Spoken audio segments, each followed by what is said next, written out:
Hello, Mr. Dipen Boro. नोंखौ doctor Anjali दैमारि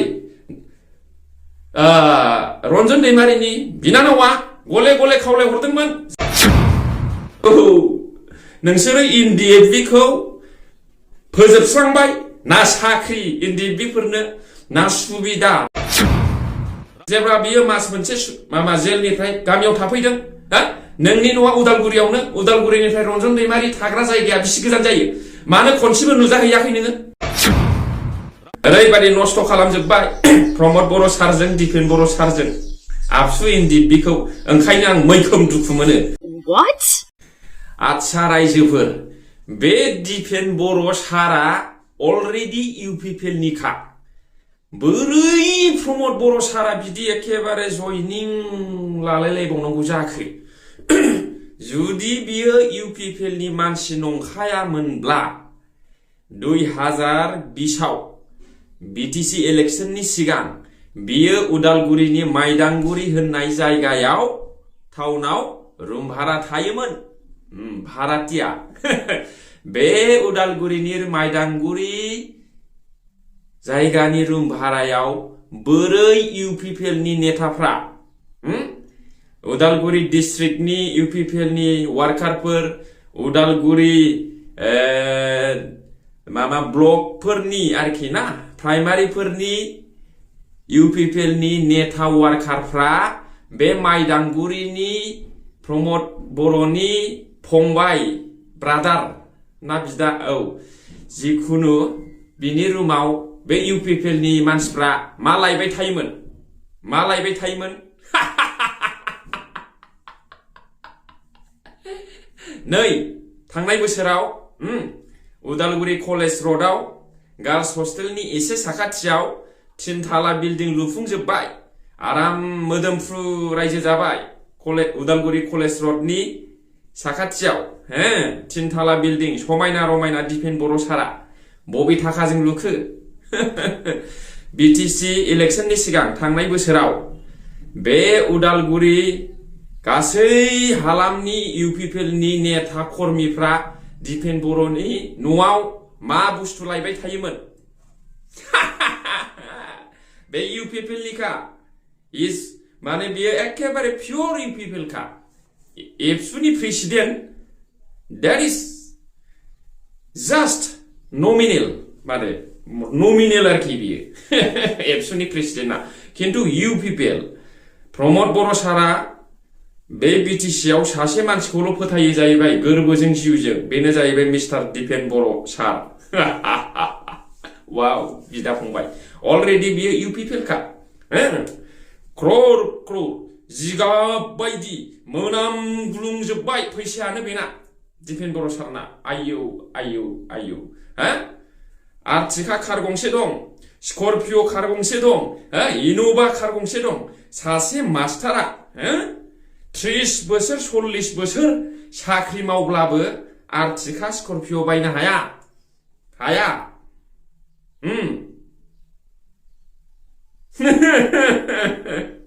नोंनाव बोरै गंथाम एक्सपेन्सिभ कार थाखो? आर्टिका कार दं, स्करपिअ दं। स्करपिअ भारत नाम्बार बावसो, BH number, all India police military रावबो जानला मोनला सेरनो हाया। बिएच नाम्बार स्करपिअआ ओरैबादि दामि नाम्बार। इन'भा दं। बबे थाखाजों बायखो? इउपिपिएल नि नङाब्ला? माइदांगुरियाव रुम भारासो थायोमोन 2020 आव।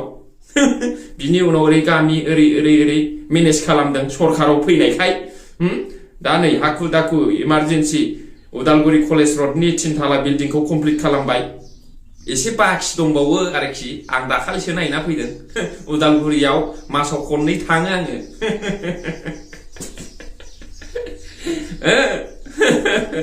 ओरैबादि नस्थ' खालामजोबबाय प्रमद बर' सारजों दिपेन बर' सारजों आबसु इनडिएफबि खौ। ओंखायनो आं मैखोम दुखु मोनो।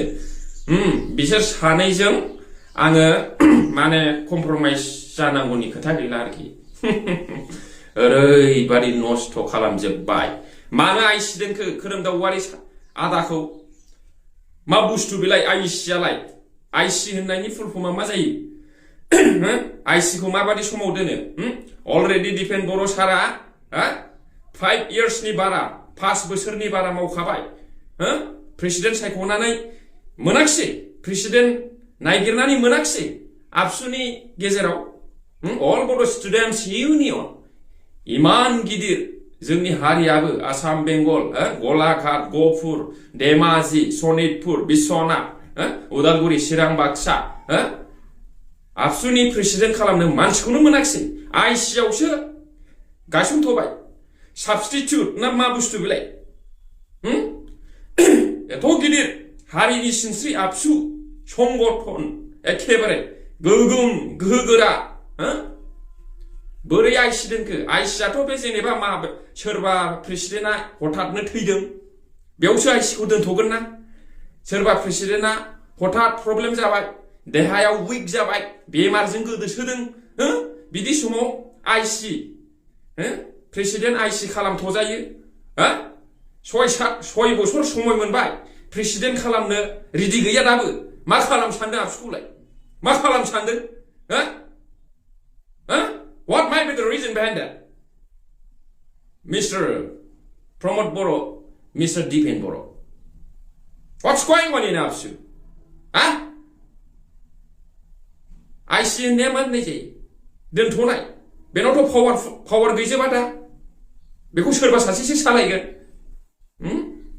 मा आइसि असि बेलाय डाइरेक्ट प्रेसिडेन्ट गायसनना मा खमि दं खोरोमदाव वारि आदानाव इंग्लिश लिटारेचाराव ग्रेजुवेट मानसि बियो LLB LLM पास बियो सासे ल' कलेजनि लेक्सारार मा खमि दं आइसि दोनथ'नो मा खमि दं प्रेसिडेन्टखौनो सिदा होना मा प्रब्लेम मा उसुबिदा मानि आइसि बेलाय मा खालाम सानदों आबसुखौ पलिटिक्सआव जानला मोनला why you are using randomly जानला मोनला मा बाहायगासिनो दं हायो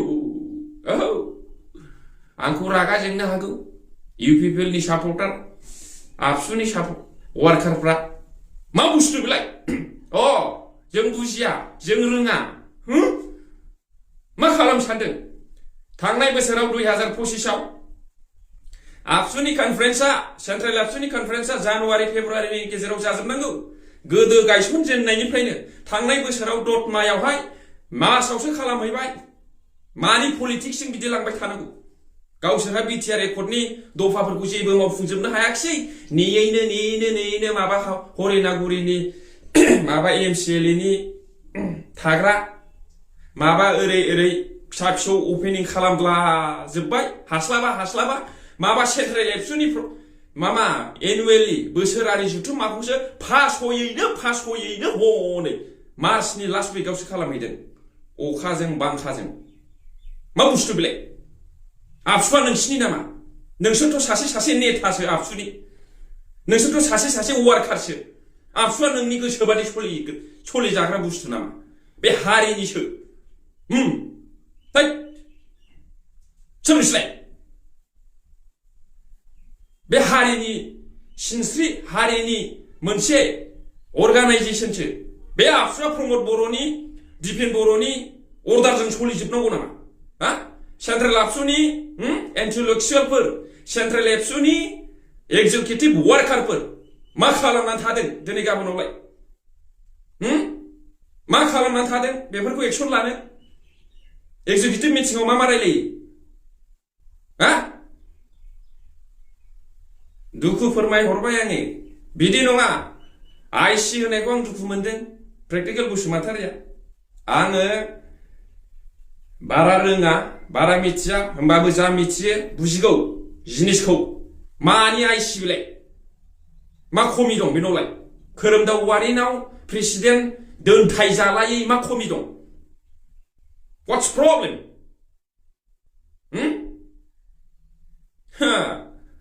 थारमाने दिपेन बर'जों प्रमद बर'जों आबसुखौ सालायगोन पलिटिक्सजों खारफा होगोन बिनिखायनो खोरोमदाव वारिनो पावारखौ होजोबनो हाया बेसो फोरमायदों नंगौना बेसो फोरमायदों आबसुखौ इउनिटनिफ्राय आनसलिकनिफ्राय डिस्ट्रिक्टनिफ्राय लानानै सेन्ट्रेलसिम मिस्टार प्रमद बर' मिस्टार दिपेन बर'आ सालायगोन थारमाने बेखौसो बुजियो रायजोआ दा बेखायनो नोंसोरो आइसिसो गायसनदों फुल प्रेसिडेन्ट नोंसोरो होआखै मोन्थायखौ आइसि होननाया मा होननाय जायो आइसिनि गोजौआव असि थागोन माबा एसपि थागोन डिसि थागोन नङा होमबा साइसा बिदिसो है बिदि नङा आदैमोन बिदि नङा आबसुखौ बिदि दा खालामथ'सै आयौ नोंसोरो एनडिएफबि खौ फोजोबस्रांबाय ना साख्रि एनडिएफबि फोरनो ना सुबिदा ना कन्ट्रेक्ट मोजांखौनो होदों ना मोजांखौ स्किमखौनो होदों हा आबसुआ बेखौ बुजियाखै एनडिएफबि नि गासै सोद्रोमाखौ नस्थ' खालामजोबबाय हेल' मिस्टार दिपेन बर' नोंखौ डक्टर अनजालि दैमारि रन्जन दैमारिनि बिनानावा गले गले खावलायहरदोंमोन जेब्ला बियो मास मोनसे जेलनिफ्राय गामियाव थाफैदों नोंनि न'आ उदालगुरियावनो उदालगुरिनिफ्राय रन्जन दैमारि थाग्रा जायगाया बिसि गोजान जायो मानो खनसेबो नुजाहैयाखै नोङो सासे हारिनि एबसुनि दैदेनगिरि प्रेसिडेन्ट जानानै गले गले खावलायहरदोंमोन औ मिस्टार प्रमद बर'आ थांनो हाया लरेन्स इस्लारिया थांनो हाया थिग आसे दिपेन बर' प्रेसिडेन्ट एबसुनि बेथ' नायसननो हायोमोन मानो नायाखै प्रमद बर'नि अर्डार नायनो नाङा नामा दाखालि थांनाय मासावसो बोरै रन्जन दैमारिखौ जेलाव नायफ्लाखो नोङो इलेक्सन गेलेनोसैखाय इलेक्सन गेलेनोसैखाय रन्जन दैमारिखौ दाखालि नायफ्लाबाय नोङो जेलाव नाथाय जेब्ला रन्जन दैमारिया गावनि आंगो गामियाव मास मोनसेनि थाखाय फैदोंमोन पेरल माबायावहाय नोंखौ अनजालि दैमारि मेडामा गले गले खावलायहरदों होनदों प्रमद बर'खौ लरेन्स इस्लारिखौ खावलायहरदों होनदों मानो रायलायहैयाखै गामियाव दा इलेक्सन गेलेनोसैखाय नाटक खालामदों ड्रामा वाव हाउ डिसग्रेसफुल बिसिबां लाजिथाव बियो थांनाय मासावसो नोङो नायबाय रन्जन दैमारि सारखौ इलेक्सन गेलेनोसैखाय बा सालागा थिगैनो दं नाथाय बांद्राय सालागा मोजां नङा दिस इज मिस्टार प्रेक्टिकल बसुमतारी आं दुखु मोनबाय गिनायाथ' आंनाव गैखाया बन सुइखा आंना थैबा थैबाय बुजाबा बुजाबाय जेल जानांबा जानांबाय एटाक खालामो ना मा खालामो इउपिपिएलनि आबसुनि मानसिफ्रा I don't be afraid anyone I'm ready